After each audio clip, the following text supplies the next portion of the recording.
Sure.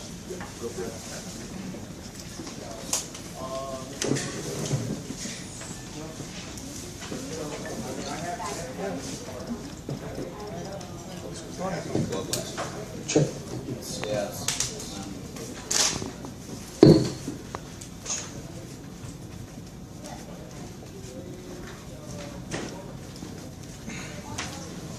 Okay, so I shall.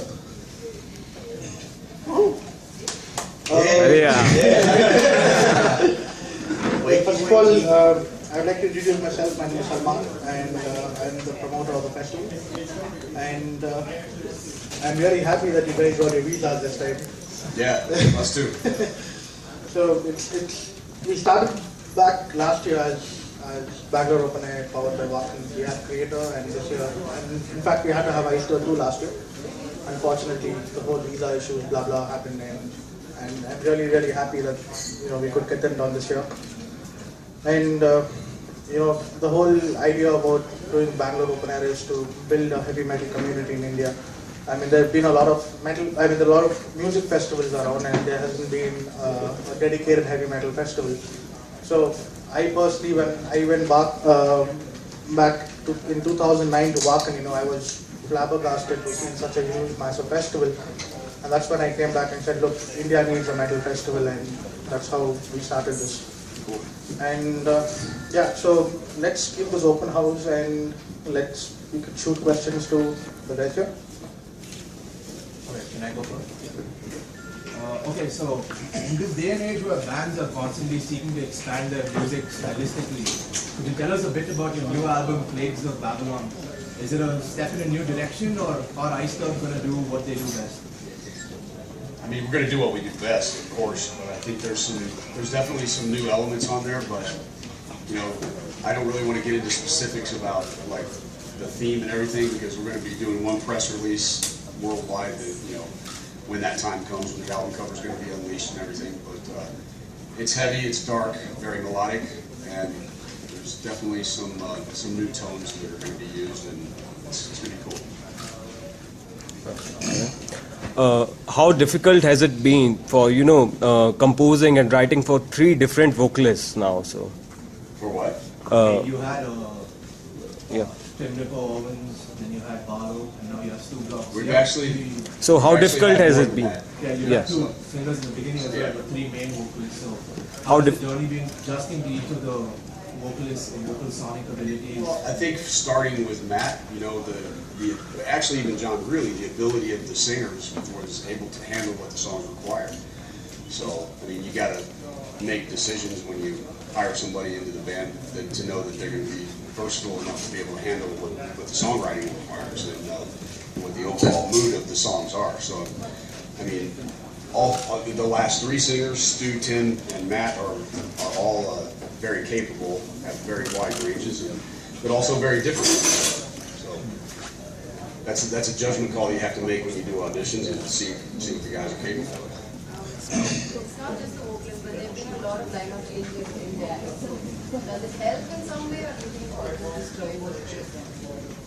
I think it's necessary. I think it's surviving as a mid-level heavy metal band is difficult, and there's a lot of different challenges that go on from just about the full spectrum of life and business, and so it does make it challenging, but also, I mean, everybody that's come into the band has put their unique personality into their parts, and that means the execution of their parts, and I think that's really where you see the individuals at.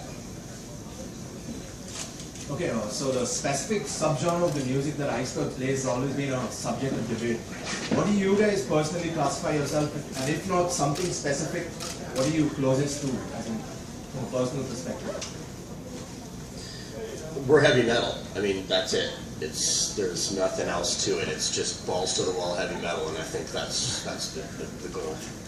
I mean, there's all these people that get obsessed over genres of metal and stuff. It's really kind of lame because it pigeonholes people into a specific category. I mean, if we get called power metal, it's not really fair because there's a lot more elements to Iced Earth than just that. You know, I mean, there's it's like I told the guy in Rolling Stone India the other day. It's really, we have emotions and dynamics that can go from the spectrum of Pink Floyd to Slayer and everything in between. So, you know, it's always been about creating a musical journey for the listener and a real roller coaster ride of emotion, so that it stays interesting for the people and dynamic. So it's all about dynamics, and we're a metal band. That's it.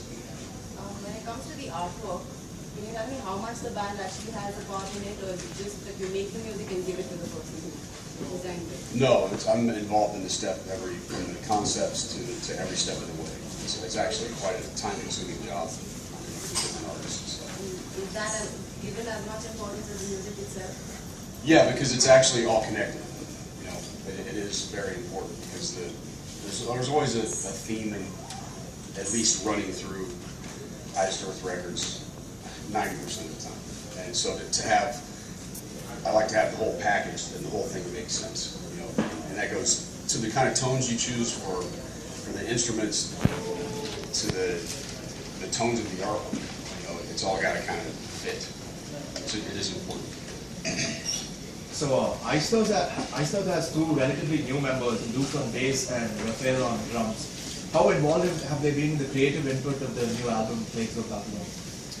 Well, Luke's contributed a couple cool riffs for this record, and I mean, from a standpoint of us getting together and rehearsing again, that's where, you know, the individuals and their execution of their parts is what really makes it their parts. You know what I mean?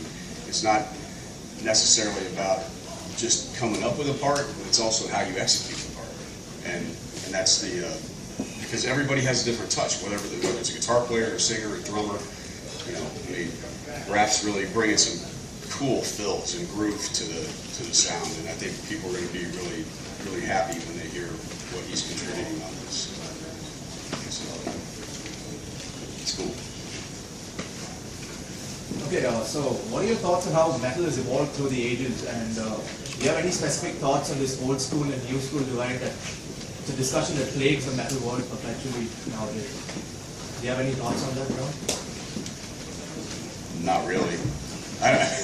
You know, you're asking me? You're looking at me. Somebody else can answer. I mean, I don't really concern myself with that kind of stuff. I'm worried about Iced Earth and pushing forward. For me, ever since I got into heavy metal, of course it's changed. The bands have changed. There's always that flavor of the month, you know what I mean? But I've always connected to bands like Iced Earth, like Iron Maiden, you know, Judas Priest, all these other bands that I connected to have sort of had this longevity. I mean, I think you're approaching 30 years coming up here, so, you know, it's there's something called longevity, and that's what I connect to. I really, now that I'm actually involved in creating music also and helping. That's nice. And helping, you know, write the music also, you know, lyrics and stuff. I don't like to pay attention to a lot of it because it sort of sways me, and just focus on you know, the project at hand. But heavy metal, there's always gonna be different styles. It's always gonna morph into different things. But I just connect it, like we said before, heavy metal. That's it. You know. And one thing that's always cool though is when you see once in a while you get a breath of fresh air, something that's new. And for me, Volbeat is one of those bands, and also Ghost. I mean, you know, they brought these. Michael bringing in elements of. I mean, he grew up listening to Iced Earth and Metallica and Merciful Fate and Johnny Cash and Elvis Presley, and somehow, you know, Social Distortion. He's put all these things together to make a very unique sounding band that I believe they're going to be the leader of a new genre. I'm sure in the States there's going to end up being a bunch of wannabe Volbeats, you know, and they'll just try to sound like that because that's what happens, you know. So that's really cool. It was a real breath of fresh air for me. And Ghost also, you know, I hear Blue Oyster Cult, I hear Merciful Fate, I hear all these cool elements, but then they twisted it up and made something really unique about it. So that's exciting because it's rare, actually, you know. So coming back to your music, What's the most challenging song to play in a live setting for you guys? Then to add to that, what's the most fun song? Yeah, to play in a what's the live most fun or maybe challenging song to play in a live setting? I guess we probably all have our individual Yeah. feelings on that. For me, I would say somewhere between Dante's Inferno and Gettysburg. You know, those are quite challenging. Big pieces. You can't fuck up. Exactly. Yeah, I mean, What do you think? yeah, for me, there's vocally, there's always those, because, you know, having to sing, you know, some of the other singers' songs, there are some challenges because I have to try and switch things up a little bit to make it fit for me. I always find 10,000 Strong is you know, it's balls to the wall, really intense one to sing. You can tell a guitar player wrote that, Yeah. because there's no time for the singer to take a breath. Yeah, it's go, It's go, you know, yeah. go time.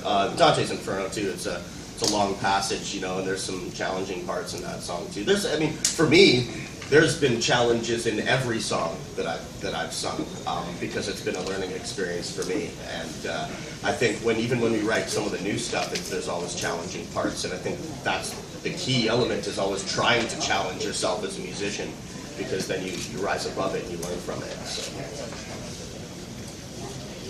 So, in light of the same, what are the odds of Iceberg making epic, lengthy songs like Dante's Inferno, the new album? Very good odds now on this album, but we have a big epic piece. The first half of the album is a thematic thing, and it's really cool. It's all connected, but it's very different from something like Dante or Gettysburg or, you know, the Something Wicked trilogy. It's its own thing, but it's epic, man. I mean, it's nonetheless, the whole record has a very epic feel to it. What reputation of Bangalore do you all have in your mind? What? What do you all think of Bangalore? I mean, what have you all come here thinking Bangalore is going to be? Any preconceived notions? I really didn't know what to expect, but it's been great so far. So the food's amazing. We're going to a temple later today. We're looking forward to seeing that. I wish we had some more time to really see some Indian culture, but I hear that Bangalore is more of a metropolitan city, so I guess there's not a lot of that, but we're going to check out what we can. But the Bangalore metro scene, anything of that? No, I don't know anything about it. Any more questions?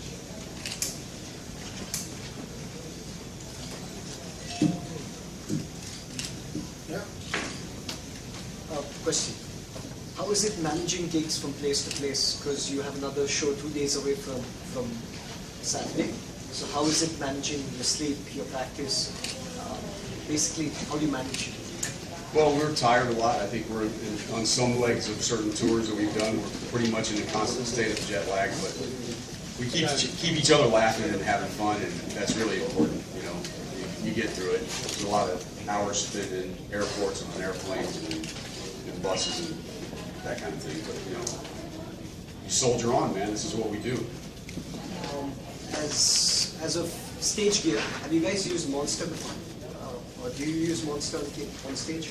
Cables, Monster cables? Monster cables we do use, and we have many in our backline setup. So I don't think we use them exclusively, but we use them. Do you think gear is very important when it comes to your stage gigs? Absolutely. Yeah? Yeah. Thank you. Are there any bands of the Bangalore opener lineup that you're an avid listener of yourselves? Sodomy Sound, Dark Tranquility, any of them? I've listened to Dark Tranquility before. I like some melodic death metal. I like the melody. There's this band, Leperos. Yeah. Yeah, I'm looking forward to seeing them. I've never seen them live, but I've listened to a few of their songs, and it sounds like some really cool stuff going on there. So. I've known Dark Tranquility for a lot of years now. But you know, I don't really actively listen to that much. I mean, like I said, you know, it's when I'm maybe driving or whatever that I hear music, or sometimes on the plane. And it's just when it's your job and you're consumed with it, it's nice to kind of step away from it a little bit. It's kind of like a carpenter who works on houses all day. I don't think he wants to come home and frame a new room in his house. It's probably not the first thing he wants to do. You have a question? Yeah, he kind of stole my question.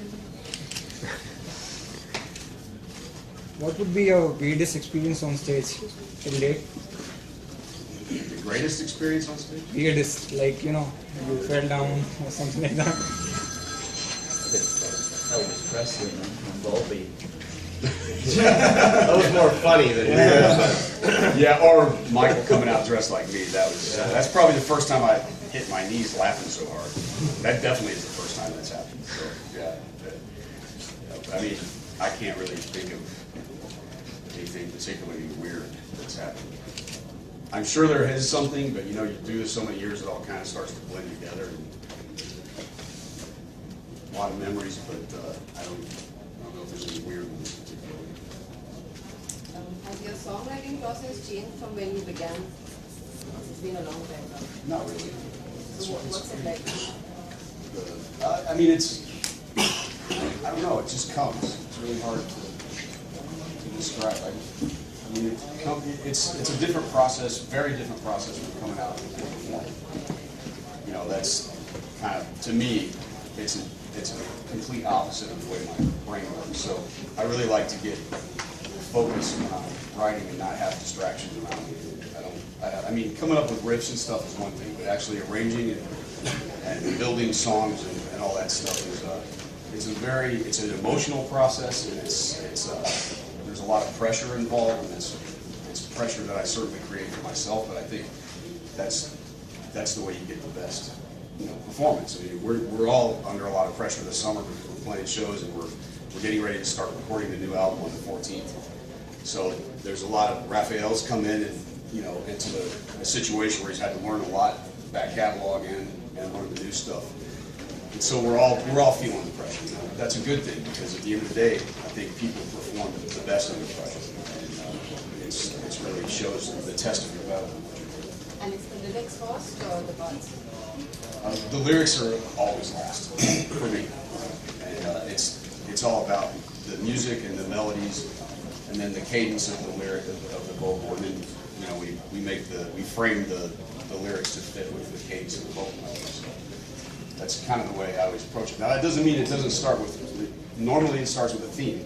Like a lot of times I'll come up with a title, or maybe it's just a riff that ends up leading to a title, but the theme starts to build very early in the process, and then it sort of unfolds. Are you usually calm or angry when you're writing?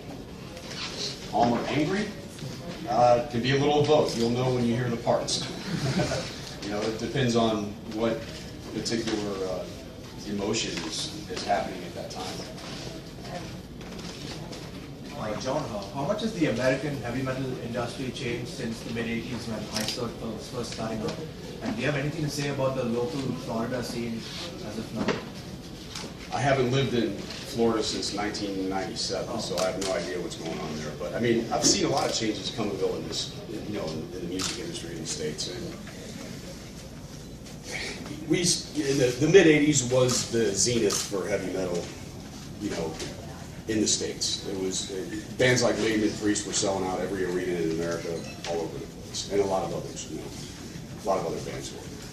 And then we got into the grunge era, which is where metal really kind of stepped back into the background. But it was always had a fan base there. And if you look at the success that Metallica had and still has to this day, there is an audience there. The problem is in the States, so many of the people are just mindless sheep. They just follow whatever corporate America shoves down their throat, and that happens. Yeah, and that's the same in the music industry. I mean, if it's MTV's pushing it, then that's what the flavor of the month is, and that's what they go for. So we've seen this kind of thing happen time and time again, and metal kind of went into the underground, but it was always there. You can see that when you look at the proof of Metallica's ticket sales in the '90s, and so it's the independent metal scene. That I saw start and bloom out of the Tampa Bay area with the death metal bands and stuff, that I was friends with a lot of those guys, and as they were coming up in the late 80s and early 90s and really started cranking out there. But you have to understand that was a very small scene compared to what the big guys, what Maiden and Priest and all those cats did in the 80s before that. So, but we've seen a lot of changes, and corporate America is always looking for some new cookie cutter sound that they can get a bunch of bands to sound like and get on radio. So I think you can't really concern yourself. If you have integrity as a musician, and it's all about, if it's like if it's really what you believe and what comes from your soul, then you can't worry about what's happening in that sense. Because Iced Earth has a very loyal following in America, and as good of a following in terms of numbers as we have in Europe. So we've always been a mid-level heavy metal band, kind of fighting the uphill battle, and I think that's what we're always going to be. You know what I mean? But it keeps the fire burning, and it keeps us focused. And you know, I really wouldn't trade it for anything. These one-hit wonder kind of things that happen all the time is not anything I'm interested in. But it's a very American thing. So it's similar along the lines of that question. These young gentlemen with even a little shy. They play for a band here in Bangalore. They play metal. They call them fundamental. So they'd like to ask you. We can't hear you. Sorry. They play for a Bangalore band. They call it fundamental. Fundamental. Okay. So they'd like to ask you a question along the same lines.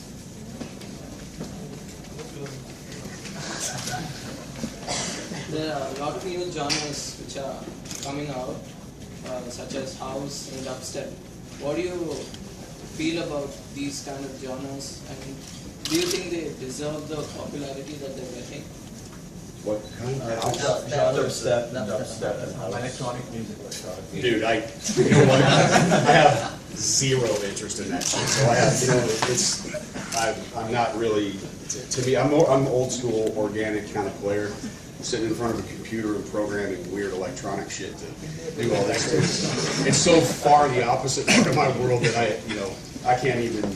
Does it deserve it? The success it's getting? If people want it, man, go for it. But it's not for me. You said you guys are jet lagged almost all the time. So does touring kind of become the rehearsal?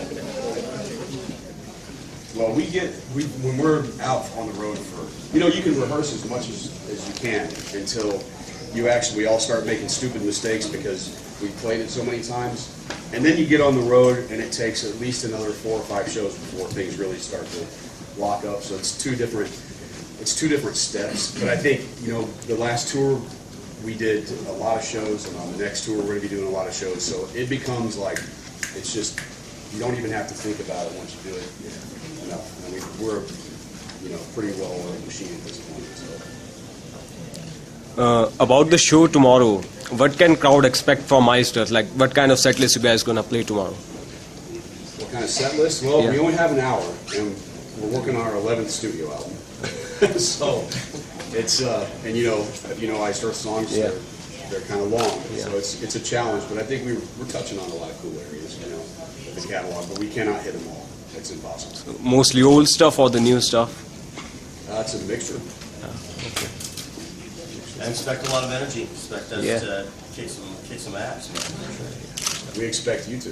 Yeah. We will. All right. Is it too up to ask you to play Dance Is Corner tomorrow? Or? Sure, why not? Hey, Raph, can you work on that tonight? No, not on this one, man. But that would be, that's 17 minutes and we eat up a third of the set right there. So on an hour, so if we ever get to come back to India and do a proper headline show, then we'll take that under advisement. What's the kind of chemistry in the studio? Do you just stay there till you get it right, or you record and then sit over it and then go back to it or something? No, we stay until we get it right. That's especially this summer. We've been living together at a place that's it's kind of like a castle in Germany, rehearsing through the songs and working through the new stuff and rehearsing through the old stuff. And now we're going to move into a studio in Germany that's in the country, and we're all going to be living there. And they've got rooms on site for us and stuff. So, but we do like 9 days, and then we go and do some more festivals, and then we come back and do 9 days, and then we're more festivals, and then I'm going to mix it in Berlin. So it's a bam, bam, bam. Is there ever a break from music? Very rarely. Definitely not. Again, it's like what we say, this is what we eat, breathe, and live. And there's always, if we're not on tour, we're preparing for other songs or writing, so there's always something going on. With your recording process, now do you start recording as soon as you start writing music? When you think you hit the jackpot with the song, do you start recording immediately, or is there the season of just writing and then you start recording? Now, how long does the whole process take? Well, I mean, I catalog riffs all the time, and so do the other guys. So that's like I said, riffs are one thing, actual songwriting is something else. You know, it's putting it together to make it all make sense, and there's a time and a place for that. For me, you know, I think a lot of guys have different formulas as songwriters that they do. But for me, it's really, I don't like to do that and then be out performing. You know, that's not the way like I said, riffs are one thing, but to really get into the headspace of making, you know, a record reality, I like to be kind of secluded and away from people and in my own space. You know. And how long does your recording process take from start to master track? Are you talking about after everything's written? It's usually about a month, maximum 6 weeks. So it just depends on the complexity of the songs and what kind of production we're doing, and sometimes scheduling. You know, but at this time, I mean, we're basically looking at about a 5-week period, but you have to count that there's going to be at least 8 to 10 days of festivals and travels in the middle of that. So within a 5.5 week period, the album's going to be recorded, mixed, and mastered. Would you prefer mixing it in the States or in Europe? Because the European metal scene is sort of quite predominant, so would you prefer mixing it in the States or in Europe? Well, this is the first time we're mixing in Germany, so this is going to be a new experience, but I have a lot of faith in the guy who's going to be mixing it, and I have a lot of faith in myself, and the gear at the studio is top-notch, so it should be really cool. How is it going for you? I mean, can you compare it to the other bands that you play for? Not really. I mean, it's Grab a mic. Oh, sorry. Yeah. Can you hear me? Yeah. Okay. So, no, not really. I mean, this is totally new and high level. And working with those guys, it means a lot to me. And I understood so many things in the last month, you know, why they are where they are. Because they work so hard that I mean, I never met anybody working as hard as they do. So nothing can compare to this, really. Is there a lot of pressure on you from these guys? Sure, but We put them in a corner sometimes. it was a challenge, you know. But it must be. I always think, you know, life brings you challenges, and you can accept them or not. But if you don't do, then you always stay in the same position ever. So I believe, of course, there is pressure like always, but everything so far has been great. You know, the first show we had only 10 minutes to set up because we had so many problems. So we started in the best way, pressure-wise. 10 minutes setting up and playing in front of an audience. So yeah, I mean, that's rock and roll. So expect the unexpected, but everything so far has been great for me.